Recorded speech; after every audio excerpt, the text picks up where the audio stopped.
देखो यहां पे क्या है कि दो दिया गया है तरंग, एक तरंग का जो समीकरण है वो y1 है, कितना है वो कितना है a1 sin omega T, a1 sin, और दूसरा तरंग का जो समीकरण है वो क्या है a2 sin omega T plus five, a2 sin omega T plus. अब कह रहा है क्या कि अगर दोनों का हमको अधिकतम आयाम निकालना हो, व्यतिकरण में क्या होता है कि दोनों को मिलने के बाद या तो उसका तीव्रता बढ़ जाता है और या तो उसका तीव्रता क्या होता है घट जाता है।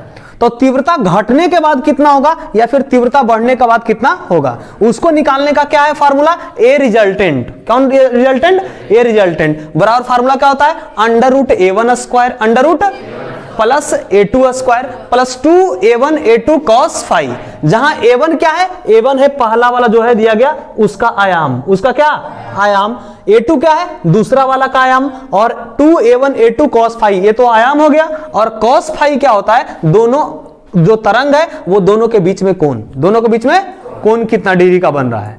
ठीक है, तो इसी के ऊपर जो है बोर्ड में एक बार क्वेश्चन पूछे हुए 2018 में, कब पूछे हुए, इसमें क्या पूछा था कि उन दो तरंगों का व्यतिकरण से उत्पन्न अधिकतम परिणामी आयाम का मान होगा। मतलब दो तरंग दिया गया है, दो क्या दिया गया है, और उसका तुमसे पूछ दिया अधिकतम आयाम, क्या पूछ दिया है, अधिकतम आयाम कितना होगा जिसको ये दोनों समीकरण से प्रकट किया गया, मतलब दोनों समीकरण से लिखा गया है। तो सबसे पहले ये देखो कि y1 को अगर हम देखें इसको हल कैसे करेंगे, अगर देखा जाए y1 को, किसको देखा जाए तो y1 कितना दिया है 4 sin omega T, 4 sin omega. तो देखो इसका रूप और इसका रूप दोनों सेम है कि नहीं, अरे दिख रहा है, देखो a1 के जगह पे यहां पर कितना है 4, a1 के जगह पर, यानी यहां से हम लोग को पता चल गया कि a1 का मान कितना है 4 है।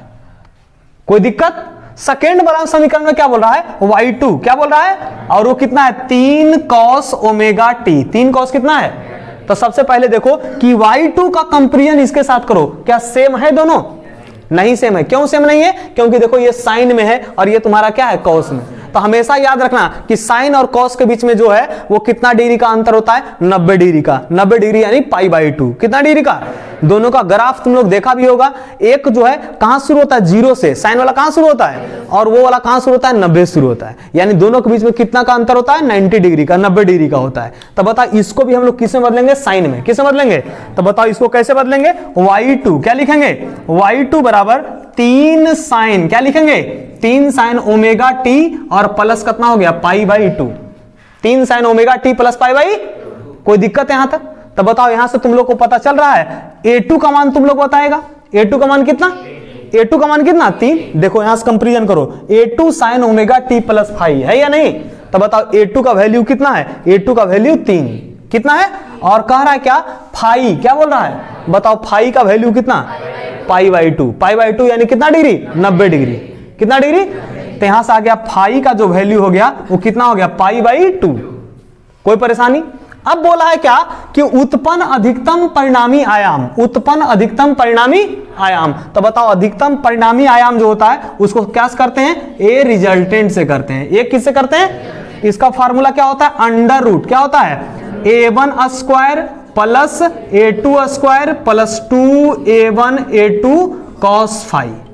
कोई प्रॉब्लम किसी को, तो बताओ यहां से क्या हो जाएगा अंडर रूट का हो गया कितना, अंडर रूट कह रहा है a1 स्क्वायर, कौन सा स्क्वायर, बताओ a1 का वैल्यू हम लोग निकाल चुके हैं कितना, तो ये हो गया 4 का स्क्वायर, कितना का स्क्वायर, अगला बोल रहा है a2 स्क्वायर, कितना स्क्वायर, बताओ a2 स्क्वायर, a2 का वैल्यू 3 तो हो गया 3 का स्क्वायर प्लस 2a1 a2 2, बताओ a1 का वैल्यू 4 और a2 का वैल्यू 3, तो 2 गुने 4 गुने 3, और कह रहा है cos 5, cos कितना, तो cos 5 के मान कितना 90 डिग्री, 90 डिग्री यानी कितना π/2।